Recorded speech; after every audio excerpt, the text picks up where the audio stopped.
Summer संघ के 10 golden rule हैं।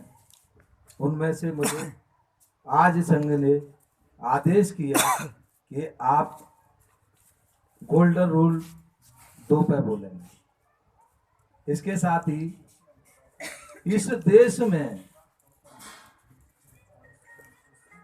विश्व में जन्मे सिद्धार्थ गौतम से हुए गौतम बुद्ध, सम्राट अशोक,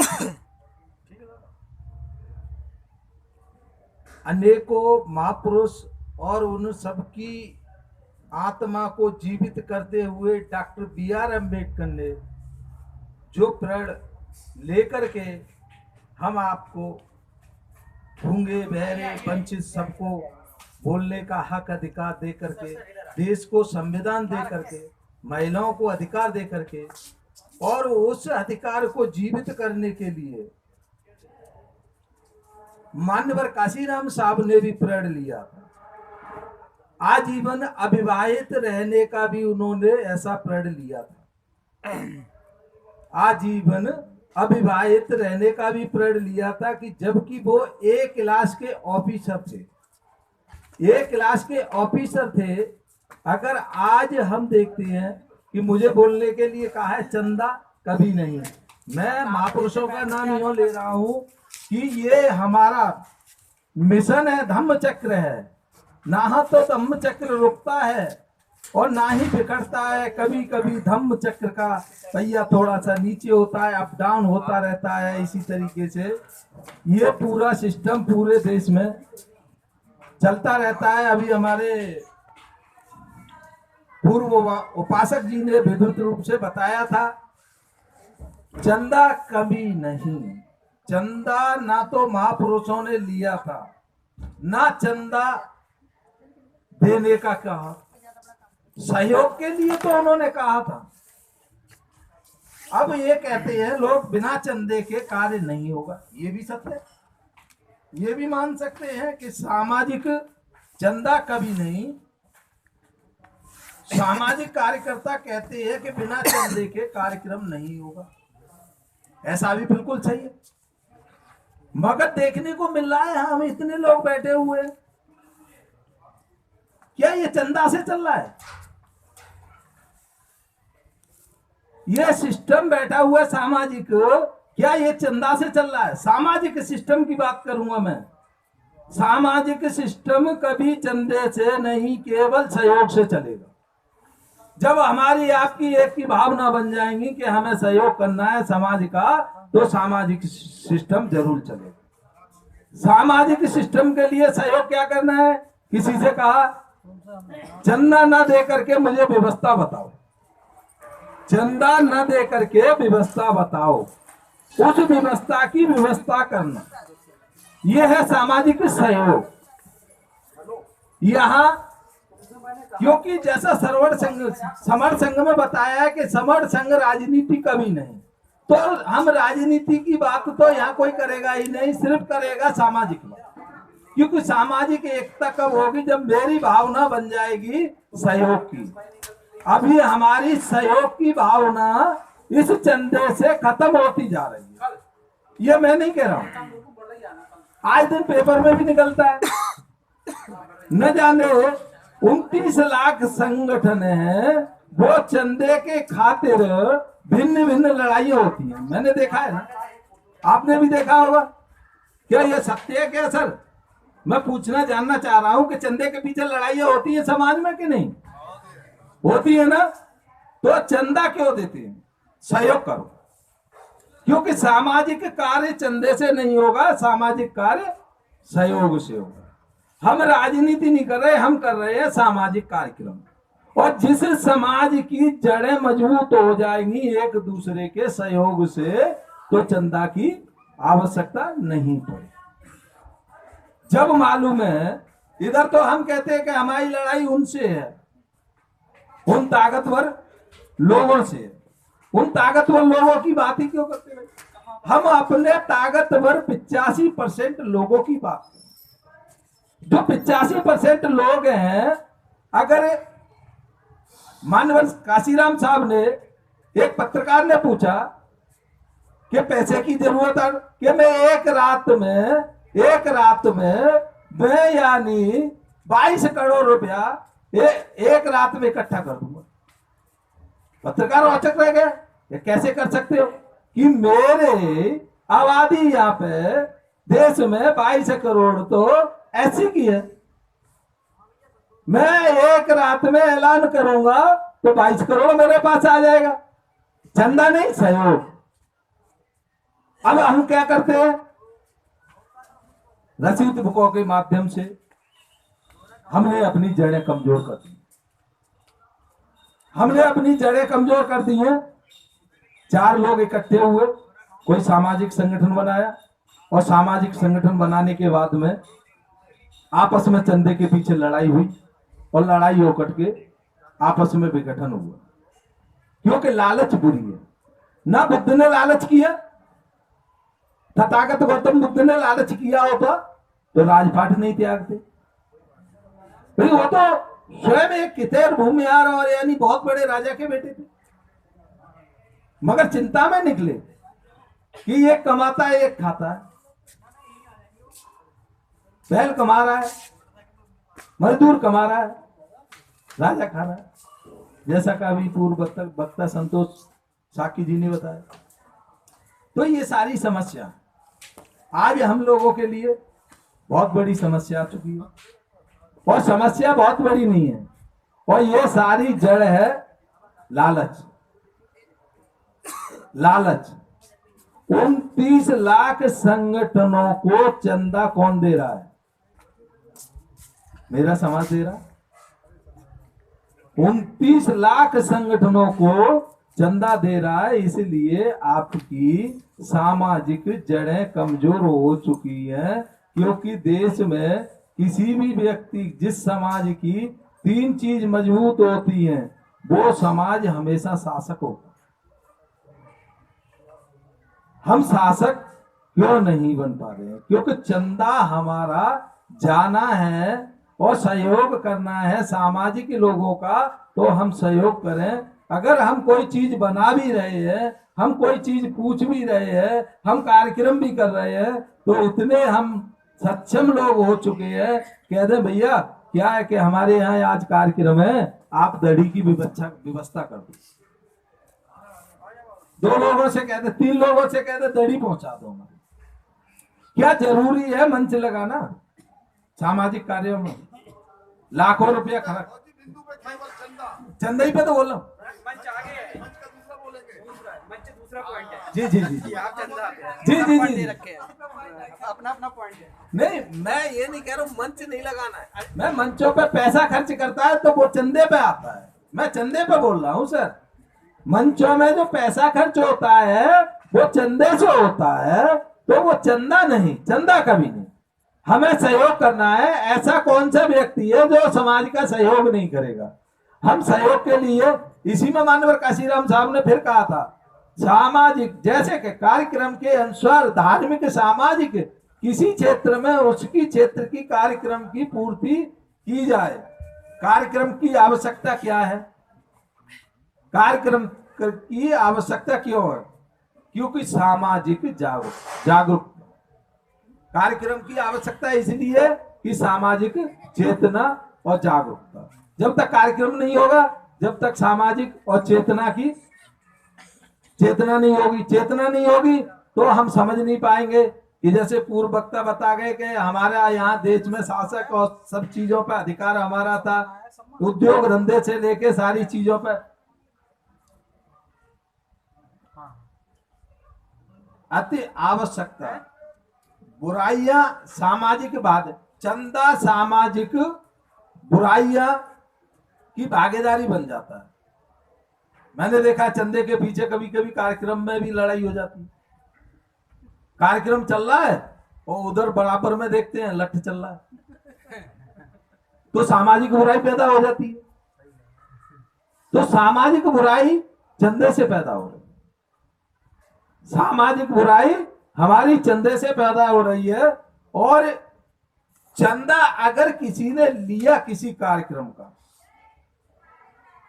चंदा किसी ने कार्यक्रम का लिया है तो चंदे का विवरण मैं तो मानता हूं एक आध संगठन है लगभग 22-19 साल से लगभग आपके बीच में कहीं ना कहीं बैठने का, कहीं दरी उठाने का, जूता उठाने का कहीं ना कहीं काम कर रहा हूं समाज में, तो लगभग एक आध संगठन तो है जो कि विवरण देता है। नहीं, लगभग 45 संगठन नहीं, यहाँ पे 62 संगठन है शायद बरेली में, आपको सबको जानकारी होगी शायद।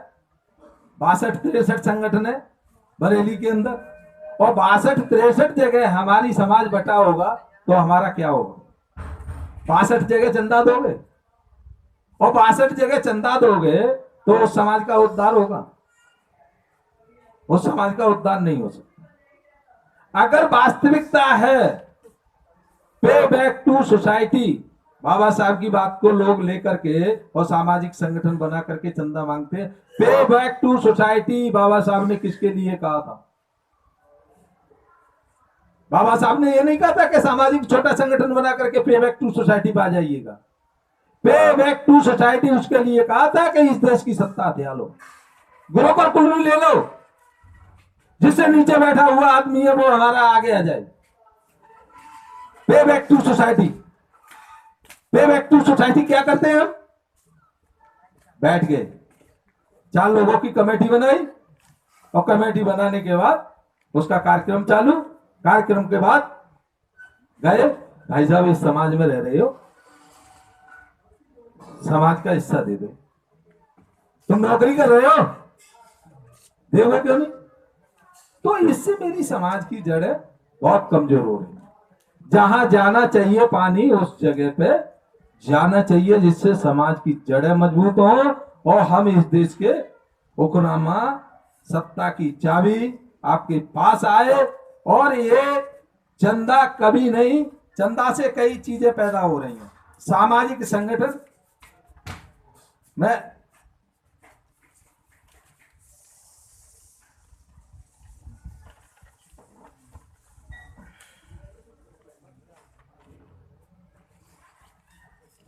जैसे अनुसार सामाजिक संगठन बनाते हैं हम, तो क्या सामाजिक संगठन बनाते हैं? बाबा साहब ने ये नहीं कहा था सामाजिक संगठन नहीं होना चाहिए, होना चाहिए, मगर सामाजिक संगठन का अध्यक्ष कैसा होना चाहिए?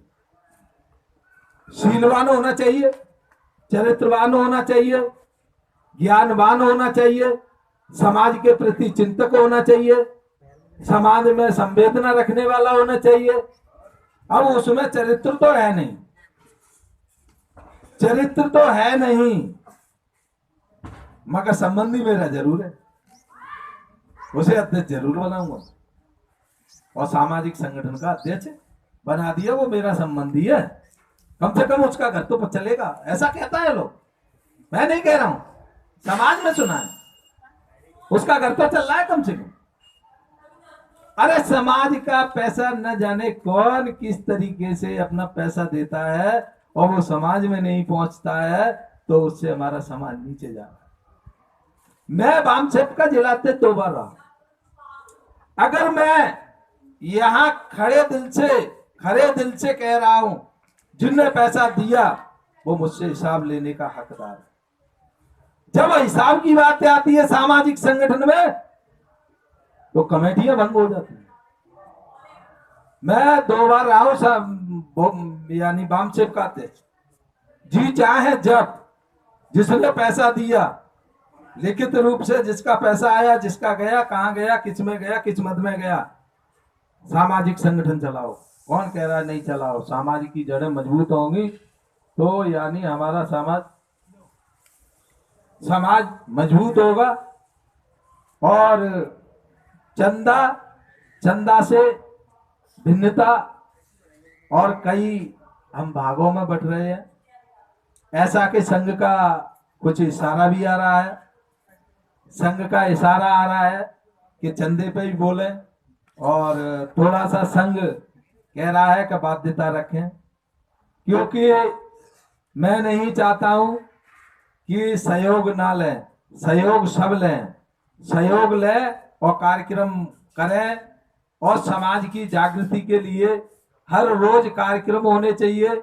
ऐसा नहीं है कि हमने एक कार्यक्रम किया 1 साल के लिए बैठ गए। साल में 365 दिन होते हैं। शायद आज संडे का दिन है, संडे के दिन के लिए लड़ाई हमारे महापुरुषों ने या जिन्होंने संडे की छुट्टी अवकाश दिलाया उन्होंने कितने दिन स्ट्राइक की, ये सब लोग जानते हैं। ट्रेड यूनियन भी जानती हैं सारी चीज, क्योंकि मैं ट्रेड यूनियन का भी एक अंग हूँ। तो इसलिए ये संडे की छुट्टी हमको इसलिए दी गई थी कि समाज के बीच जाकर के समाज को जागृति करें और समाज में जाकर के समाज की स्थिति को देखें और समाज के उत्थान के लिए हम घर से निकले। न कि संडे की छुट्टी हमें इसके लिए दी गई थी कि आज जाकर के कहीं पे जाकर के अपना आराम करें। आराम नहीं, आज समाज की स्थिति बड़ी दयनीय है। और तथागत बुद्ध से पहले जितने बुद्ध हुए और मोहनजोदड़ो हड़प्पा सभ्यता में भी जिस समता मूलक समाज की स्थापना के साथ और उसका प्रैक्टिस जो होती थी, जो यहाँ की मूल विचारधारा थी, जिसे हम मतलब भारत देश जिसे पूरे उसको कहते हैं, उसमें लॉर्ड बुद्धा की विचारधारा संचालित थी। और जो यहाँ का मूल भाषा थी वो पाली भाषा थी। और जो श्रमण है, जो शब्द है, ये पाली भाषा का शब्द है। फिर आप जैसा कि जानते हैं कि कुछ आताताई लोगों ने या जो ऐसी विचारधारा के लोग थे, जो विदेशी लोग थे, जो बाहर से आके इस देश में अपनी राज सत्ता को कायम किया। आपने देवासुर संग्राम सुना होगा। और एक तरह के जो हम कहते हैं कि देवी देवताओं के बहुत सारे आप चित्र देखेंगे तो कोई भी ऐसा देवी देवता नहीं होगा जिसके हाथ में कोई हथियार ना हो। यानी कि आप इस केवल दो बातों से इस बात को समझ सकते हैं। तीसरी बात यह कि उनका रंग रूप जो है वो पृथक है यहाँ के मूल निवासियों से। 3-4 बातों से आप इस बात को निश्चित तौर से समझ सकते हैं कि मूल निवासी लोग कौन है, यहाँ के समता स्वतंत्रता और बंधुत्व को मानने वाले लोग कौन हैं, और बाहर से आए हुए लोग जो हैं वो लोग कौन हैं। तो जो यहाँ की पाली भाषा थी वो उसका शब्द है श्रमण। और उसको संस्कारित करके जो बाहर से आए हुए लोग थे वो केवल वार्तालाप की भाषा जानते थे, लिखना नहीं जानते थे। बड़े आश्चर्य की बात है, जो लोग बहुत लंबा इतिहास बताते हैं अपना, वो केवल क्योंकि जो लोग चलन में रहेंगे, मतलब यात्रा में रहेंगे, उनके पास कहानियां तो होंगी लेकिन स्थापत्य और लिटरेचर नहीं होगा। समझ रहे हैं आप बात को? आप लगातार घूमते रहे, किसी देश से चले, यात्रा करें और चलते रहें तो आप बातचीत तो करेंगे आपस में, तो कहानियां तो हो सकती हैं आपके पास, लेकिन क्या नहीं होगा आपके पास? लिटरेचर जैसे एक पुस्तकें होती हैं वैसे नहीं होंगी, और लिखने की कला नहीं थी, और स्थापत्य नहीं था, यानी कि कोई स्थायी चीज नहीं थी। भारत में आके उन्होंने यहाँ के जो स्थापत्य था और यहाँ की जो भाषा थी उसको संस्कारित करके अपनी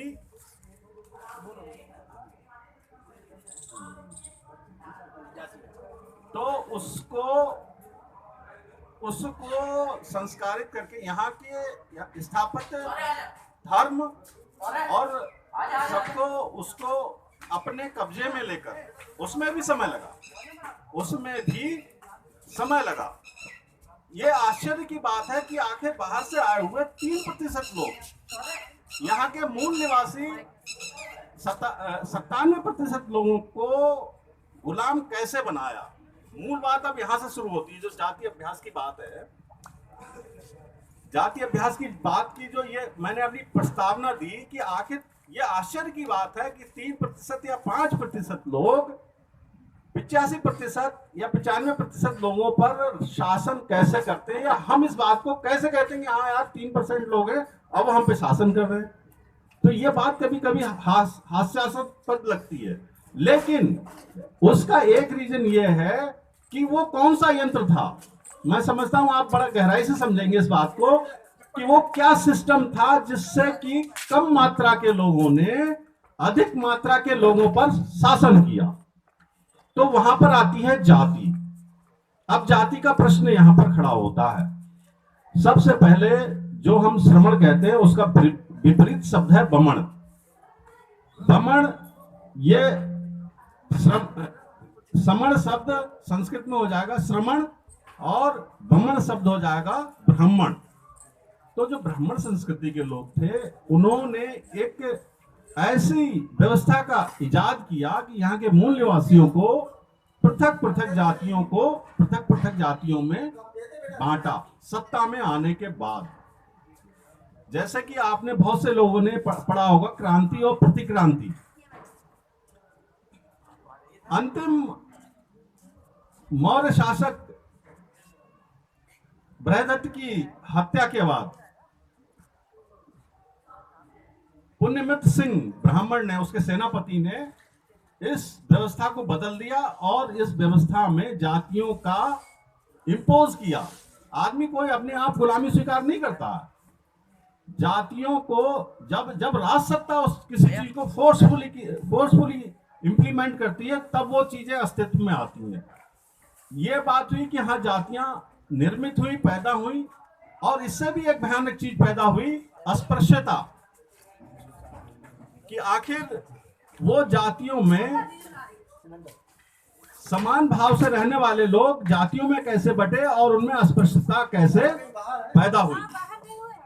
तो श्रमण संघ का जो संकल्प है साथियों, बहुत लोकतंत्र, इस देश में लोकतंत्र स्थापित हुए भी 70-75 साल हो गए, और लोकतंत्र को मानने वाले लोग जिन्हें उभर के आना चाहिए था वो पीछे रह गए, और सत्ता में कौन आ गए, फिर से वही विषमतावादी लोग हो गए। तो श्रमण संघ है, इसको संचालित करने वाले लोगों ने इस बात पर विचार किया कि लोकतांत्रिक व्यवस्था में लोकतांत्रिक मूल्यों की पैदावार ज्यादा होनी चाहिए, लेकिन ये तो उल्टा हो रहा है। उन समस्याओं का जो उन्होंने तोड़ निकाला वो आपके सामने ये 10 नोबल कॉन्सेप्ट आपके सामने प्रस्तुत किए। इसमें तीसरा जो है कि जाति अभ्यास हम लोग नहीं करेंगे। एक तो यह है कि जाति हमारे ऊपर थोपी हुई चीज है, लेकिन वर्तमान में अगर हम जब जानते हैं कि जाति से हमारा इतना नुकसान है कि हमारा धन, हमारी बुद्धि, हमारी सत्ता, सभी का नुकसान होता है, तो उस चीज को हम स्वयं क्यों अपने ऊपर इंप्लीमेंट करते हैं। आखिर कार्यक्रम में समझता हूं, कार्यक्रम में बहुत ही हमारे समाज के गणमान्य व्यक्ति लोग सभी आए हुए हैं। मैं उनका हार्दिक स्वागत एवं अभिनंदन करता हूं।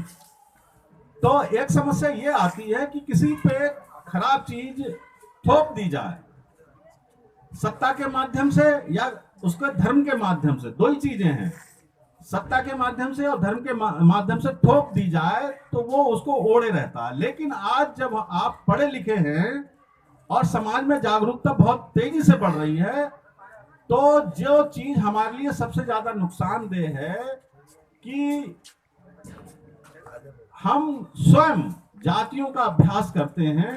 तो ये जो श्रमण संघ का तीसरा नोबल रूल है कि हम आपस में कभी भी जाति अभ्यास नहीं करेंगे, कभी एक ही जाति के लोगों का सम्मेलन नहीं बुलाएंगे। हम कोशिश ये करेंगे कि हम एक जाति से दूसरी जाति के लोगों में शादियां करेंगे, एक जाति से दूसरे जाति के लोगों में भोजन करेंगे, एक जाति से दूसरे जाति के लोगों में आना जाना शुरू करेंगे, और वो मैत्री भाव पैदा करेंगे।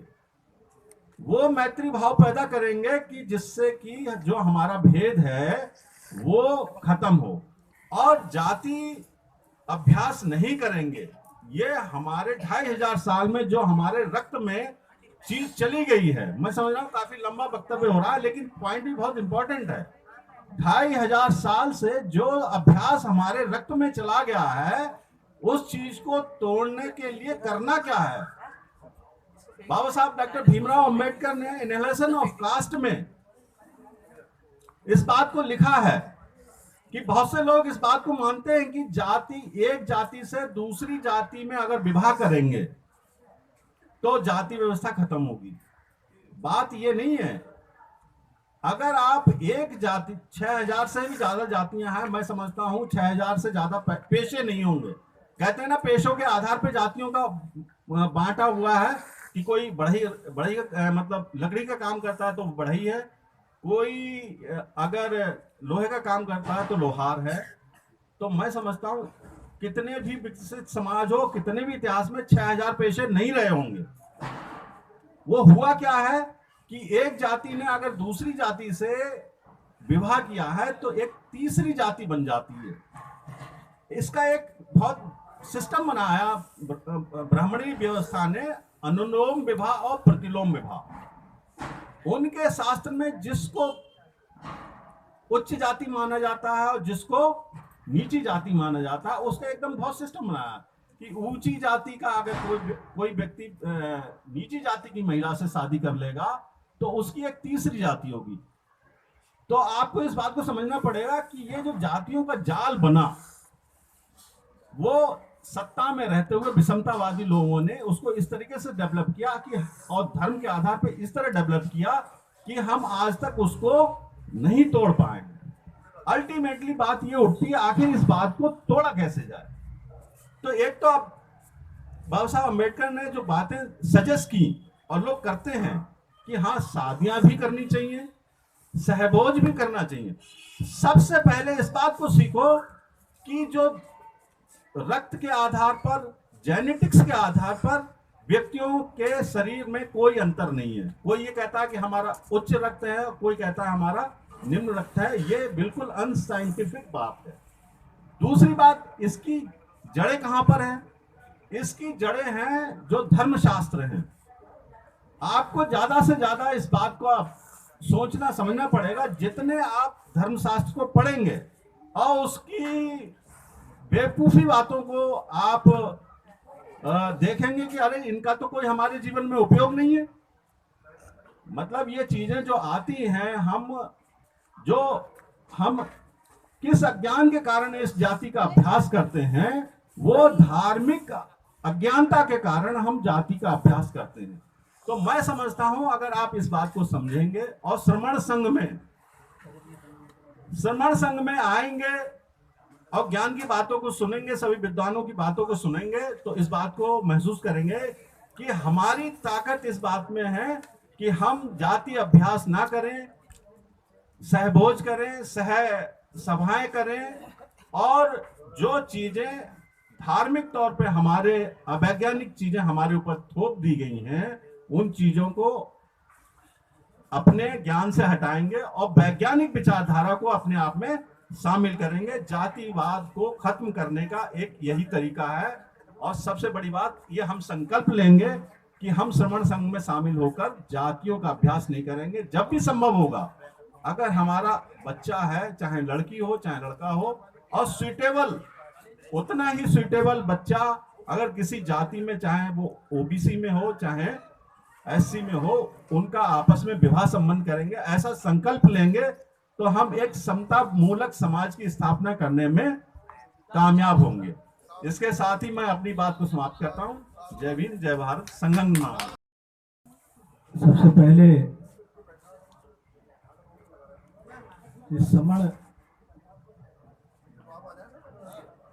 संघ के अंतर्गत जन्मे सभी महापुरुषों,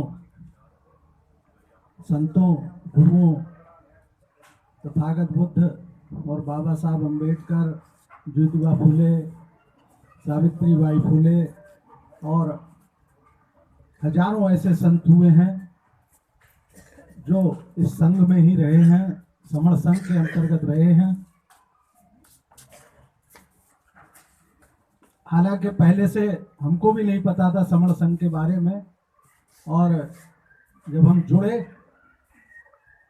और कई मीटिंग मैंने अटेंड की।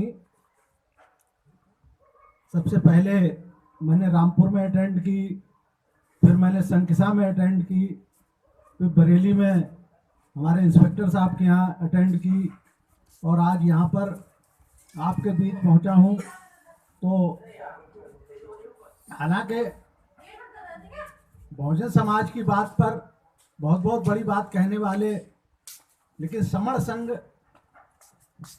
इसमें दो चीजें हैं, समझ लीजिए। एक तो समण, दूसरे बमण। समण में कौन कौन आता है? SC, ST, OBC और धर्मांतरित अल्पसंख्यक, जो धर्म परिवर्तन करके SC, ST, OBC से दूसरे धर्मों में पहुंच गए, जैसे बौद्ध हो गए, मुसलमान हो गए, सिख हो गए, ईसाई हो गए।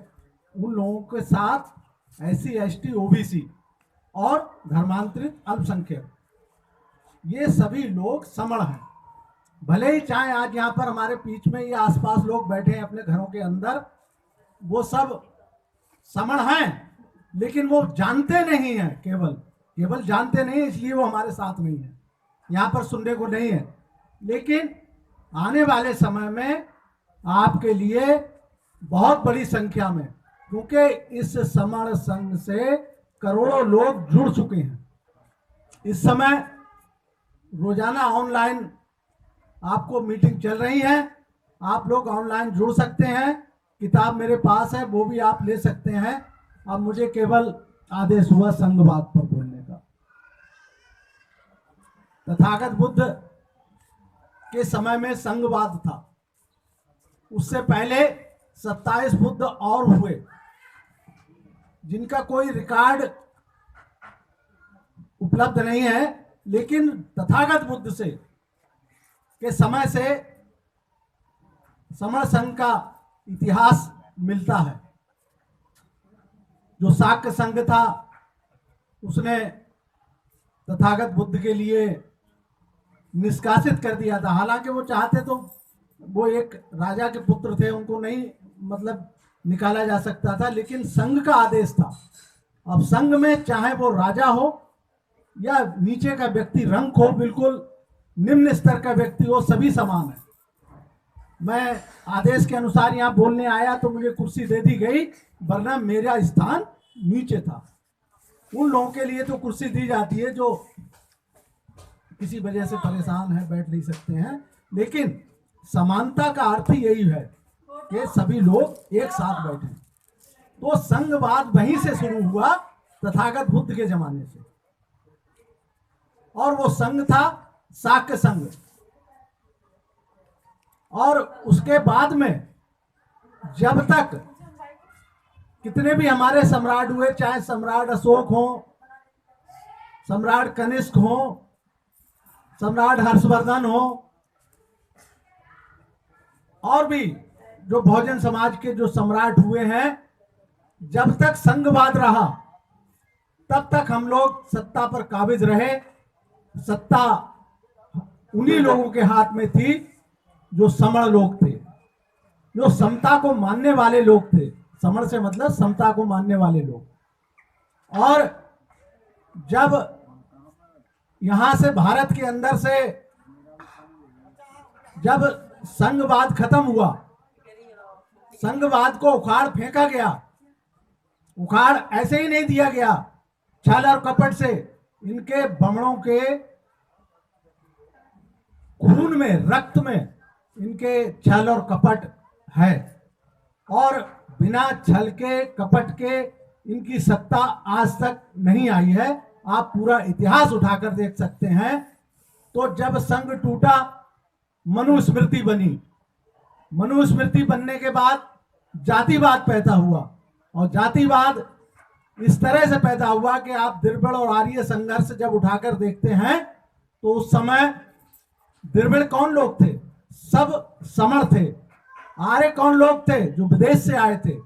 द्रविड़ आर्य संघर्ष, वहां पर उनकी स्त्रियां बहुत खूबसूरत हुआ करती थी, इन आर्य लोगों की जो विदेश से आए, और वो अपनी रानी, अपनी बेटियों को यही जो समण जिनका राज्य चल रहा था उनके पास भेजते थे और आपस में उनके युद्ध कराए। बहुत लंबी कहानी है, क्योंकि आपस में इनका युद्ध कराया। तो युद्ध कराने के बाद किस प्रकार से संघ टूटा?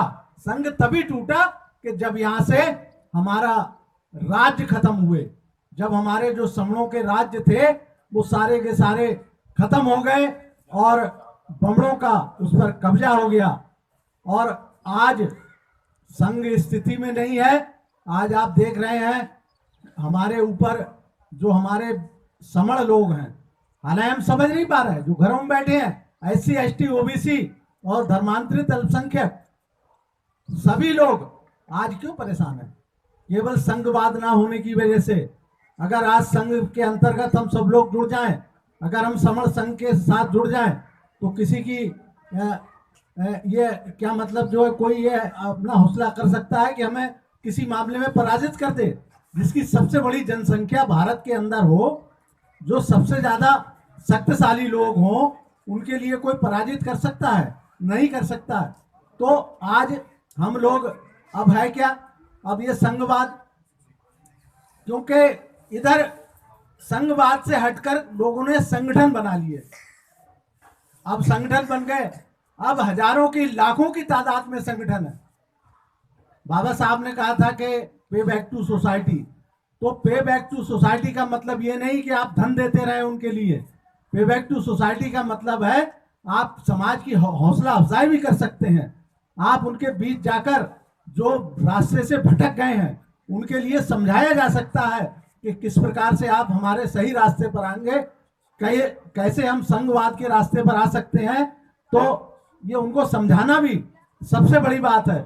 लेकिन हमारे लोग आज नए नए संगठन बनाकर और नए नए संगठनों में किस प्रकार से संगठन बनाए, और थोड़ा सा अगर हम कहीं पर आगे बढ़े तो आज उन संगठन के लोगों ने राजनीतिक पार्टियां भी बनाना शुरू कर दी, और राजनीतिक पार्टी बनाकर जहां हम थोड़ा सा सक्सेसफुल होने वाले थे उसको तोड़कर अलग कर दिया, क्योंकि उसमें वो उन्हें समाज से कुछ लेना देना नहीं है।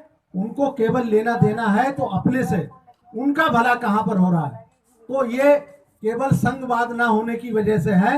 अगर हम लोग सभी एक साथ जुड़कर अगर हम इस समण संघ के साथ आ जाएं, आज एक एक व्यक्ति, हम जो ऑनलाइन मीटिंग चल रही है उसमें विस्तार से आपको बताया जाता है, तो आप वो ऑनलाइन मीटिंग में ये किताब ले जाएं और ऑनलाइन जुड़ें उससे। तो आप जब उससे जुड़ेंगे तो आपको जो हमारा समण संघ है उसकी पूरी रूपरेखा पता चलेगी, और जब आपको पता चलेगी तो आप इस संघवाद से जुड़ेंगे, समण संघ से जुड़ेंगे, और तभी आपका भला होगा।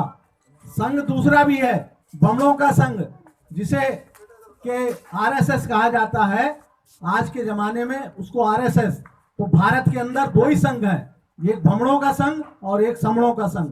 तो समणों का संघ जो है वो समण संघ है, और बमणों का संघ जो है वो RSS है। तो हमें सभी को समण संघ के साथ में जुड़ना है, और समण संघ के साथ जुड़कर इसकी ताकत को बढ़ाना है। यहाँ पर आपने 10 पॉइंट देख लिए, इनको पढ़ लीजिए, कंठस्थ कर लीजिए कि किसी प्रकार का आपसे, जैसे यहाँ पर आपको बुलाया गया, किसी से कोई चंदा नहीं लिया गया आपसे। अब जब यहाँ पर बैठेंगे तो आपसे अभी एक चीज और रह गई थी कि 6 पराठे लेकर आएंगे, 4 अपने लिए और 2 जो आने वाला जो बाहर से आ रहा है कोई, उसके लिए। तो ये चीज भी एक थी, मतलब जो है, लेकिन आज ये लागू नहीं हुई। लेकिन धीरे धीरे जब ये कंसेप्ट आपकी समझ में आ जाएगा तो धीरे धीरे आप सब लोग खाना भी लाना शुरू कर देंगे। तो अभी जो बोझ अगर कुछ लोगों पे पड़ा है वो नहीं पड़ेगा, वो उसी में सब निबट जाएगा। अब उसमें एक कोई जाटव आता है, कोई वाल्मीकि आता है, कोई कोरी आता है, कोई मतलब जो है कि मुस्लिम समाज का आदमी आता है, जो धर्मांतरित लोग हैं। तो वो लोग जब यहाँ पर आएंगे वो भी अपना खाना लेकर आएंगे, और जब सब खाना मिला दिया जाएगा तो आपकी जाति तो अपने आप खत्म हो जाएगी। यहीं तो आदमी परेशान होता है, यहीं पर तो सबसे परेशानी पैदा होती है सबके लिए कि वो के मतलब जो है वो उसको खाना और रोटी बेटी का व्यवहार, ये 2 चीजें जो है हमें संघ से अलग करती हैं। संघ से अलग कब होते हैं कि जब हम रोटी बेटी का व्यवहार नहीं करते हैं। मैं एक छोटी सी घटना अपने ऊपर बता के अभी बात को खत्म करूंगा कि सन 82 में मैंने बौद्ध धर्म की दीक्षा ली, और उसी समय मैंने DM साहब को लिख के दे दिया कि मैं बौद्ध हो गया हूं, और आज से मुझे बौद्ध समझा जाए और मेरे नाम में बौद्ध लगा दिया जाए। दूसरी मैंने एप्लीकेशन अपने ऑफिस में दी, PWD में मैं कार्यरत था, तो वहां मैंने दी, मैंने कहा कि भाई मेरे सारे अभिलेखों में बौद्ध अंकित कर दिया जाए, क्योंकि मैंने फला फला दिनांक को पूज भंते जी से दीक्षा ग्रहण कर ली है और अब मैं बौद्ध हो गया हूँ। और मैंने दीक्षा प्रमाण पत्र भी लगा दिया उसके साथ में, और एक मैंने एफिडेविट भी लगाया उसके साथ में। तो जब मैं सन 82 में हो चुका तो मेरी ड्यूटी लगा दी गई। मुझे इसलिए लगाया गया वहां के साला ये तो हिंदू था और ये बौद्ध हो गया, तो मेरी ड्यूटी लगा दी गई दमखोदा पुल पे। दमखोदा एक नया नया पुल खुला था जिसपे टोल टैक्स लेना था, तो उस पर हमारी ड्यूटी लगा दी गई। तो हमारे साथ 2 बाबू और लगे हुए थे, एक था ईसाई और एक था बनिया। तो नीचे हमारे वहां पर किसी सफाई वाले की नियुक्ति नहीं थी, तो हमने नीचे से एक मतलब एक उसी गांव का वाल्मीकि था, उससे कहा कि भाई तुम सफाई कर दिया करो यहाँ पर। तो उसको महीने के हम 100 रुपए दे दिया करते। 82 में बहुत रुपए होते उससे, तो 100 रुपए उसे दे देते थे। तो उसकी लड़की की शादी हुई और वो हम 3 बाबुओं की दावत कर गया कि भाई ऐसा है कि भाई आपकी दावत है और शाम को मेरी बारात आ रही है लड़की की। तो वो 2 तो गए नहीं उसकी शादी में। अब मैं जो था उनने, मैंने कहा इशारा कर देना मैं आ जाऊंगा। उसने इशारा कर दिया, मैं पहुंच गया। उसने बेचारे ने चारपाई बिछाई और उस पर दरी बिछाई, चादर बिछाई और बढ़िया से मेरे लिए एक वो लेके आया, क्या नाम, थाली। और थाली में उनने बढ़िया से चावल और घी डाल के और बूरा डाल के, और मतलब जो है जैसे पहले घी सकराना खिलाया जाता था उस तरह से मुझे उनने पेश करा। तो मैंने साहब बड़े चाव के साथ खाया उसे और मैं ऊपर आ गया अपने मतलब पुल पे। तो अब वहां पर किस तरह से उन लोगों ने मेरी मजाक बनाना शुरू कर दी कि तू तो भंगी हो गया, समझे। अब ये पोजीशन बड़ी खतरनाक पोजीशन थी, मुझे बहुत बुरा लगा उससे। और फिर मैंने उनकी कंप्लेंट कर दी। मैंने थाने में भी दुरनिया में करी कंप्लेंट और एक कंप्लेंट करी डीएम के यहाँ जाके।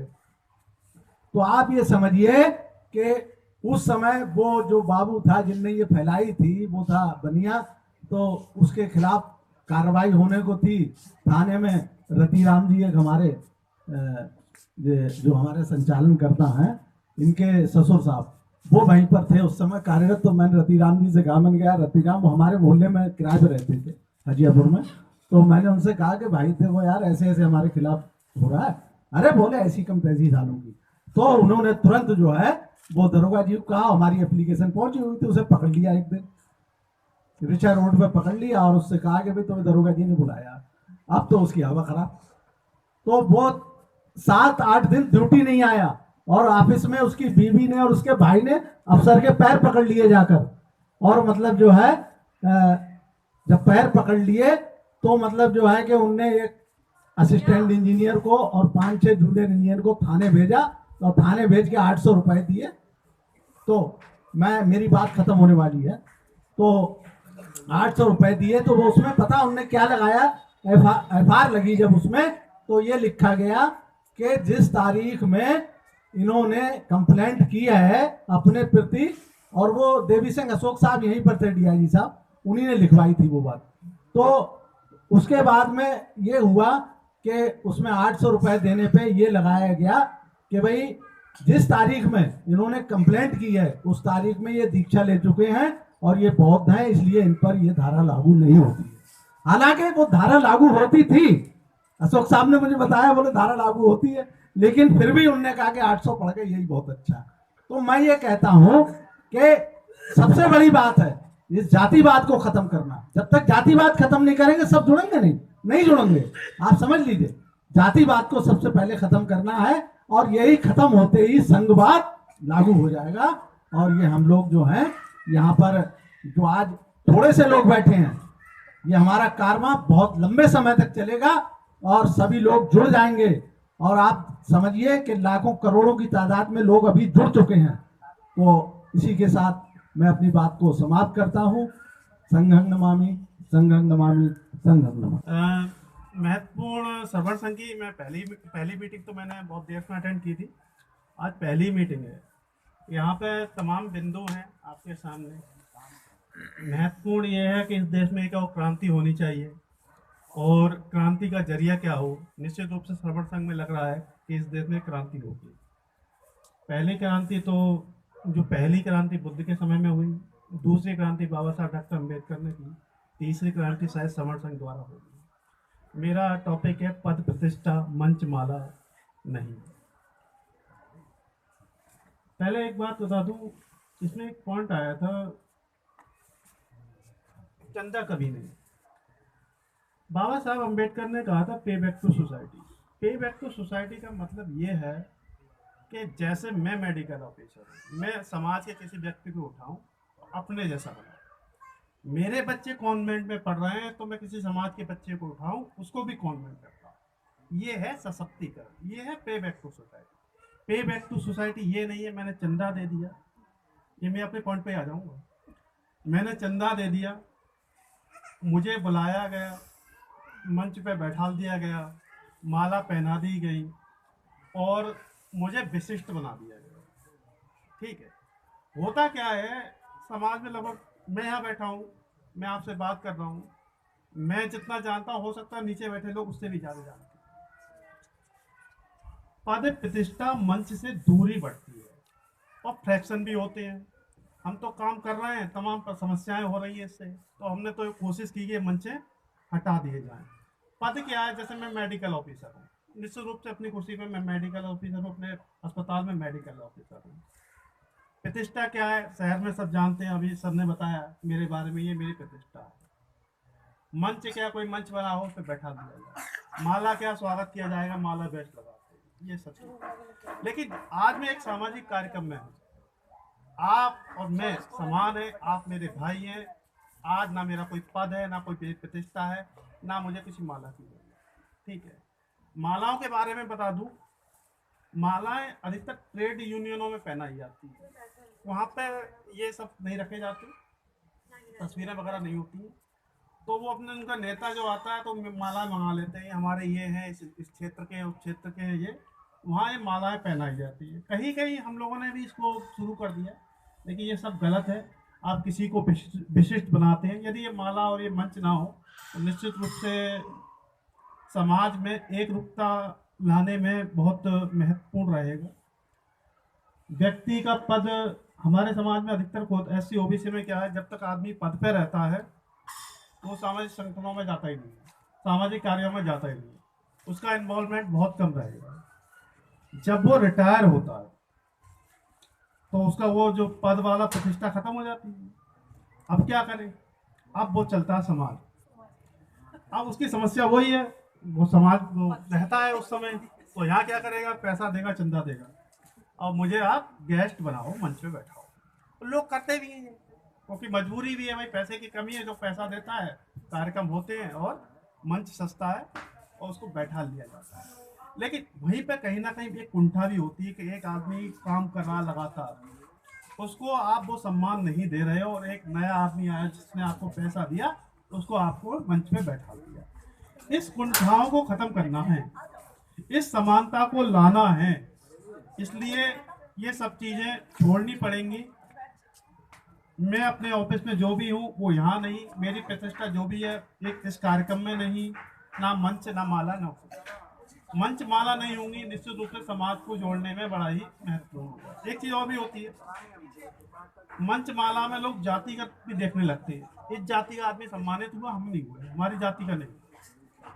यदि ये नहीं करेंगे तो जातिगत जो एक हमें आपस में दूरी बनी हुई है वो भी कम होती चली जाएगी। कार्यक्रमों में से लेकर जो पार्टी चल रही है इस देश में, वो कहीं ना कहीं जातिवाद को बढ़ा रहे हैं। यदि आप इन सब चीजों को छोड़ते हैं तो जातिवाद भी खत्म होगा। हमारी समस्या क्या है सबसे बड़ी, हमारी समस्या क्या है सबसे बड़ी, हमारी समस्या सबसे बड़ी सिर्फ जाति, जो कभी जाति नहीं। आप धर्म भी चेंज करोगे तो जाति साथ चली जाएगी। तो जाति को खत्म करना है, अपना जो आप वो अहम बनाए हुए हैं ना, पद वाला प्रतिष्ठा वाला, उसको खत्म कीजिए। और जाति भी अहम है कि मेरी जाति इससे बड़ी, वो भी एक पद देती है, प्रतिष्ठा देती है जाति भी आदमी को। एक आदमी का बच्चा पैदा होता है जन्म से, तो उसकी माँ कहती है मेरा बेटा बड़ा होके सुप्रीम कोर्ट का जज बनेगा। और एक बच्चा पैदा होता है, उसकी माँ कहती है यार इसे छोटी मोटी क्या के नगर पालिका में सफाई कर्मचारी की नौकरी मिल जाए बहुत। ये पद जाति से भी आता है, ये याद रखिए। कि पद कोई ये ऐसे नहीं सामाजिक ही होते हैं, पद जाति से आए। एक को पैदा होते ही पंडित बन जाता है, दूसरा रक्षक बन जाता है, तीसरा व्यवसाय बन जाता है, उसके साथ उसका उपनाम लग जाता है। भले वो कैसा भी बेकार हो, निकम्मा हो, लेकिन उसे उस नाम से जानते हैं। वो भी एक पद है। हमको आपस में भी पद खत्म करने हैं। हमको क्या करना है, ये भी एक बात बता दूं, शायद इससे रिलेटेड हो या ना हो। मैंने फेसबुक पे पढ़ा, कई बार कहा कि जैसे बहुत से लोग कहते हैं ये पंडित जी हैं, ये ठाकुर साहब हैं, ये लाला जी हैं। यदि हम बहुजन समाज के लोग आपस में कहीं ना कहीं शब्दों का यूज करने लगे तो वो तो कर देंगे बंद इन शब्दों को लगाना। ये पहले भी हुआ है कि उनके टाइटल हमारे लोगों ने लगाने शुरू किए, उनने लगाने कर दिए बंद। वर्मा उनका टाइटल था, हमारे लोगों ने लगाना शुरू कर दिया, उनने कर दिया बंद। फिर शर्मा लगाया, वो भी हमारे लोगों ने लगा दिया, उनने कर दिया बंद। इसी तरह सक्सेनाओं का टाइटल सारे SC OBC के लोग लगा रहे हैं, ठीक है, उन लोगों ने बंद कर दिया। वो नई चीज ले आते हैं, आप उन्हीं को नीचे, मतलब ऊपर से नीचे चीजें आती है ना, वैसे ही ऊपर से नीचे टाइटल आते हैं। यानी कि आपको, हमें, हमारे समाज को लगता है ये टाइटल भी हमें पद और प्रतिष्ठा देंगे, इसलिए हम उन्हें लगाते हैं। लेकिन आपको वो टाइटल पद प्रतिष्ठा नहीं देंगे कि जाति सबसे बड़ी है। जाति को खत्म करने के लिए हमारी सबसे बड़ी समस्या जाति है। और मैं समाप्ति करूंगा 2-3 बातों के साथ। कुछ हमारी निजी समस्याएं हैं वो बता दूं, और इसके लिए हम खुद जिम्मेदार हैं। पहली समस्या क्या है, हम लोगों में अहम बहुत है। हम आपस में, यदि हमारे किसी समाज के भाई ने कोई दुकान भी खोली है ना, उसके सामान लिया, उसमें कुछ कमी निकल आई, तो फिर हम उसकी दुकान पे जाएंगे, भले दूसरे से चले जाएं। होता क्या है, बस खत्म कर रहा हूँ, खत्म ही कर रहा हूँ, बिंदु बार ये तो यही बिंदु बार मैं तो, हाँ ठीक करूँगा। हम उसकी दुकान पे जाएंगे नहीं, मैंने कहा ना, मैं खत्म कर रहा हूँ, बस 2-3 पॉइंट है, ठीक है। बिंदु हो गए, पद प्रतिष्ठा मैंने बता दी सर, हो गए बिंदु पद प्रतिष्ठा। आज इतना ही रहने दो, कभी लंबा बोल देंगे। देखिए हमारी समस्या जो है वो बता रहा हूँ आपको। बहुजन सशक्तिकरण क्यों नहीं हो पा रहा वो भी बता दो उसके साथ में। यदि बहुजन सशक्तिकरण हो जाएगा तो ये समाज भी सशक्त हो जाएगा, सर्वण संघ भी अच्छी तरह से चलने लगेगा। हमारा समाज का आदमी कहीं कोई दुकान करे, कुछ करे, हमें उसको बढ़ाना है, भले उसमें कमियां भले ही क्यों ना हो, क्योंकि हम भी परफेक्ट नहीं है। हम आज बैठे हैं यहाँ पे इस देश में संविधान की वजह से, ठीक है, तो हमें अपने समाज के लोगों को आगे बढ़ाना है। हम सशक्त जब होंगे जब हम पे अर्थव्यवस्था अच्छी होगी, हमारे लोगों को रोजगार मिलेगा। सरकारी नौकरियों में खत्म है, प्राइवेट में रोजगार है। हमारी जाति की समस्या भी तभी खत्म होगी जब हम आर्थिक रूप से सशक्त होंगे। ये बहुत महत्वपूर्ण। कमजोर रहेंगे ना जाति खत्म होगी, ना ही हमें इस देश में वो सम्मान मिलेगा। सशक्त बनेंगे तभी हमें इस देश में वो सम्मान मिलेगा, ठीक है। हाँ, सामाजिक मंचों पे ये पद प्रतिष्ठा मंच माला नहीं होनी चाहिए, ये बात ठीक है। इससे समाज में एक असमानता आती है। समानता लाने के लिए इन सब चीज़ों को खत्म कर देना चाहिए। एक और समस्या हमारे समाज की है, यही बोलूँगा। हमारी समस्या बड़े परिवार, हमारी समस्या हमारे समाज में सबसे ज़्यादा शराब और मादक पदार्थों का चलन है। हमारी समस्या, हम दिखावा बहुत करने लगे हैं। सर्वण संघ दिखावे को मना करता है। कम खर्चे में हम ज़्यादा से ज़्यादा अपने विचारों को फैलाएं, सर्वण संघ इसकी बात करता है, और हम अनावश्यक रूप से खर्च कर रहे हैं। इसी बातों के साथ मैं अपनी बात समाप्त करूंगा। जय सर्वण संघ, जय संविधान, जय भारत। संगठन का ये संघ का नाम है समर संघ, और संघ का कोई रजिस्ट्रेशन, कोई पंजीकरण नहीं होता है। चाहे किसी भी नाम के आगे अगर संघ लगा दें तो उसका पंजीकरण नहीं होता, और होना भी नहीं चाहिए, क्योंकि पंजीकरण होने के बाद से फिर उसमें पंजीकरण होने के बाद से फिर वो एक तरह से राजनीतिक रूप लेना शुरू कर देता है। जैसा कि इसके और बिंदु हैं, पद प्रतिष्ठा पे बात आने लगती है कि इसका अध्यक्ष, मंत्री, सचिव, कोषाध्यक्ष, मतलब सब बिंदुओं में बात होने लगती है। फिर पद पे बात होते होते मतलब इसमें एक तरह राजनीतिकरण होना शुरू हो जाता है। और जैसा संघ है, संघ में सभी लोग साथ साथ रहते हैं, मिलजुल कर रहते हैं और संग संग चलते हैं, संग संग कार्य करते हैं, संग संग अपनी बात करते हैं और अपने विचारों का विचार विमर्श एक साथ मिल बैठ कर करते हैं। और इसमें पंजीकरण, जैसा कि हम कहें कि और संघ जो चल रहे हैं उनमें भी पंजीकरण नहीं है। जैसे राष्ट्रीय स्वयंसेवक संघ हो या सम्यक सेवा संघ हो, इनके भी रजिस्ट्रेशन नहीं है और ना ही होते हैं, ना होना चाहिए। इसी प्रकार समर संघ का भी रजिस्ट्रेशन नहीं है अभी, और मेरा मानना है कि इसका भी नहीं होना चाहिए पंजीकरण। और हम लोग इस संघ से, समर संघ से अपने बरेली जनपद ही नहीं बल्कि उत्तर प्रदेश और पूरे भारत राष्ट्र को हम एकजुट करेंगे, एक साथ चलेंगे और संघ के साथ मिलकर अपनी जो समण की जो विचारधारा है, जिसको श्रवण कहा गया है और श्रवण संघ के रूप में भी हम लोग जानते हैं, तो इसको हम लोग जो बौद्ध हमारा संघ है, बौद्ध संघ में श्रवण संघ और समर संघ, इसकी विचारधारा हम लोग आगे एक दूसरे में फैलाएंगे और विचारों का आदान प्रदान करेंगे। और जैसे कि इस समर संघ के 10 जो इसमें नियम हैं, इन 10 नियमों का हम लोग पालन करेंगे, जिसमें एक पंजीकरण भी नियम है, तो इसका पंजीकरण नहीं होना चाहिए। और इसी से मैं अपनी बात को समाप्त करता हूँ। जय संघ, जय भारत। जानकारी तो नहीं है, हाँ बताया गया कि हम समस्त भारतीय SC ST OBC सब समण हैं और उस संघ के सदस्य हैं जिसे बुद्ध ने बनाया। हम उस संघ के सदस्य हैं जिसके द्वारा भारतीय गणराज्य बना, भारत का संविधान बना। अतः हम सब समण हैं और उस संघ का प्रतिनिधित्व करते हैं जो मानव कल्याण की बात करता है, समता की बात करता है, हित की बात करता है। मुझे बिंदु मिला है संघा विशेष सर्वोपरि, संघ का आदेश सर्वोपरि।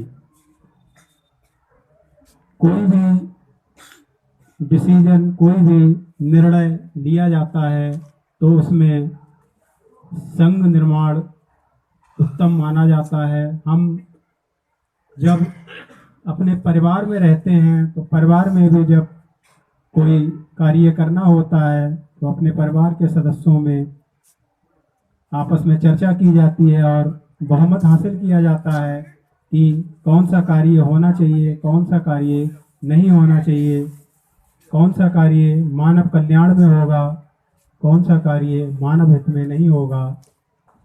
उसे संघ के रूप में हम डिसाइड करते हैं और उसे लागू करते हैं। अतः हम सभी को मानव कल्याण के लिए जो भी रास्ते, जो भी विनय अपनाने होंगे, उसमें हमें संघ के आदेश को सर्वोपरि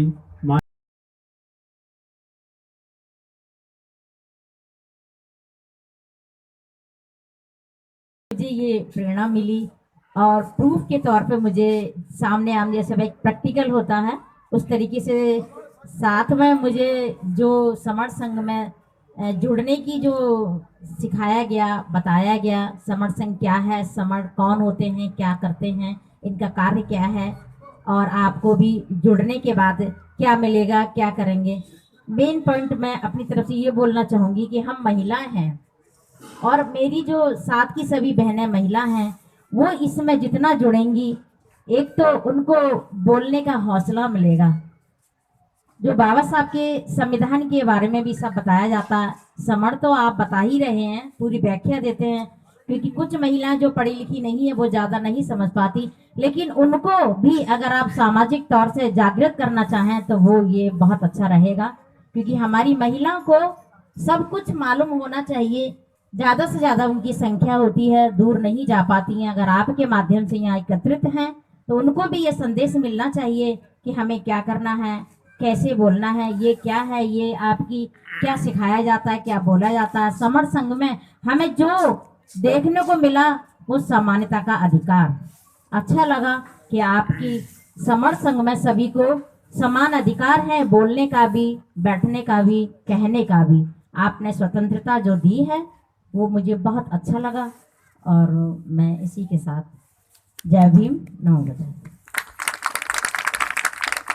जैसे कहा गया तो मैं श्रमण संघ के 10 गोल्डन रूल बता देती हूँ आप सभी को। केवल श्रमण, दूसरा है चंदा कभी नहीं। चंदा देने से हम सभी लोग बहुत परेशान हो गए। हर संगठन को हमें चंदा देना पड़ता है। हर कोई आता है कि हमें चंदा दीजिए, चंदा दीजिए, या कहते हैं कि हमें आप इतने पैसे इकट्ठा करके दीजिए। तो आप ये बताइए हम कहाँ से किसको इतना पैसा इकट्ठा करके देंगे? हम उतना ही तो दे सकते हैं जो हमारे बस में होगा। या हम किसी से कैसे कह सकते हैं कि आप हमें चंदा दीजिए? नहीं कह सकते ना। तो हम किसी को कैसे कह देंगे कि चंदा दो हमारे लिए? जाति अभ्यास कभी नहीं। चौथा है केवल संघवाद। पांचवा है पद, प्रतिष्ठा, मंच, माला कभी नहीं। ये मुझे संघ में बहुत बढ़िया लगा कि इसमें ना तो पद है, ना प्रतिष्ठा है, ना मंच है, ना माला है। सब लोग यहाँ समान है, सब बैठे हैं, सब एक संग बराबर है। लेकिन जहाँ जहाँ जैसे मंच लगते हैं, चंदा होता है जहाँ पे, वहाँ मंच लगाए जाते हैं, सब बैठते हैं, बिठाया जाता है उनको सम्मान से। लेकिन जो बाकी लोग हैं जिनको माला नहीं पहनाई जाती, वो भी तो सब समान है, वो भी हमारे जैसे ही है। आप उनको नहीं बिठाएंगे तो वो लगता है कि हम इनके जैसे ही नहीं, कि इनको माला पहनाइए तो ये सबसे ज्यादा सर्वश्रेष्ठ है। लेकिन ऐसा नहीं है। श्रमण संघ में ऐसा कुछ नहीं है। इसमें कुछ माला का, पद का कुछ वो है ही नहीं। छठा है पंजीकरण कभी नहीं। सातवां है संघादेश सबसे ऊपर। संघ का आदेश सबसे ऊपर। संघ का आदेश होता है अगर आपको कहीं जाना है तो संघ ने अगर आदेश कर दिया कि आपको वहां जाना है तो आपका किसी भी तरह आपको पहुंचना होगा। और इसमें एक सबसे अच्छी बात है कि हमको एक के ही ऊपर कभी भी कोई भार नहीं पड़ता, ना ज्यादा पैसे का, ना किसी चीज का। कि इसमें ये है कि आप अपने साथ खाना लेके आएंगे, सब साथ मिलके उसको इकट्ठा करेंगे, सब खाएंगे एक साथ। तो किसी एक के ऊपर ये चीज नहीं होती कि एक को ही करना पड़ेगा, वो सभी के ऊपर हो जाता है। थोड़ा थोड़ा सब अपने घर से लाएंगे तो कोई एक के ऊपर नहीं होता है। आठवां है संघ राजनीति में कभी नहीं जाएगा। नवा है संघ घातक की वापसी संघ में कभी नहीं। अगर संघ में कोई घातक करता है तो उसकी वापसी कभी नहीं होगी। संघ एक बार घातक हो गया तो उसको वो दोबारा वापस नहीं लेंगे। 10वां है उपरोक्त 9 विनय संघ का आधार है। ये ना कभी बदला जाएगा, ना खत्म किए जाएंगे, और ना कभी अमान्य किए जाएंगे। इसी के साथ मैं अपनी बात को विराम देती हूँ। संगम नमामि, संगम नमामि। करुणा के सागर तथागत भगवान बुद्ध, संगम नमामि। आज मुझे इस श्रवण संघ में बोलने का मौका दिया गया है। मैं सभी संघ के साथियों को धन्यवाद देता हूँ, क्योंकि मैं आज पहली बार इस मीटिंग में, इस संघ की बैठक में शामिल हुआ हूँ। बहुत ज़्यादा जानकारी नहीं है, आप लोगों से सीख रहा हूँ, लेकिन अच्छा लग रहा है कि सभी लोगों के साथ बैठ के सब एक जैसे लग रहे हैं। सभी लोग, कहीं कोई भिन्नता नहीं है। मुझे जिस पॉइंट पे बोलने का मौका दिया गया है, ये 10 गोल्डन विनय हैं। इनमें से एक नवा बिंदु है संघ घातक की वापसी संघ में कभी नहीं। तो मैं ये समझता हूँ जितने भी संघ, कोई भी संघ होता है, चाहे बहुत सारे संघ चल रहे हैं, संगठन चल रहे हैं, उन संगठनों में भी कोई गलत आदमी आता है, संघ के विरुद्ध कोई बात करता है, तो उसकी वापसी नहीं होनी चाहिए। यहाँ हमारा एक संघ एक बहुत बड़ा हो जाता है, चाहे बहुत सारे संगठन मिलके बनते हैं, उनसे एक संघ बन जाता है, और जिसकी एक तरह से बुनियाद कहें या बिल्डिंग कहें, बहुत बड़ी बिल्डिंग हो जाती है। तो ये जब बहुत बड़ी हो जाती है तो इसमें कोई भी अगर व्यक्ति संघ के विरुद्ध बात करता है या संघ को नुकसान पहुंचाने की कोशिश करता है तो ऐसे व्यक्ति को हमें संघ से बाहर कर देना चाहिए और उसे संघ में कभी भी शामिल नहीं करना चाहिए, क्योंकि संघ यही कहता है कि सभी लोग संघ में रहकर एकत्रित करें, लोगों को संगठन बढ़ाएं और जो भी साथी संघ में सहयोग करते हैं उन सभी को कहीं ना कहीं संघ के दूसरे साथी जो जरूरत पड़े तो उन्हें सहयोग करें। तो यही संघ की एक पहचान है। और मैं ज़्यादा नहीं बोल पाऊँगा क्योंकि मुझे बॉन्ड कर दिया गया है, केवल संघ पे ही इसी पे बोलना है कि आपको जो भी संघ में नुकसान पहुंचाएगा उसको संघ से बाहर रखना है और कभी दोबारा उसको संघ में फिर शामिल नहीं करना है। ठीक है।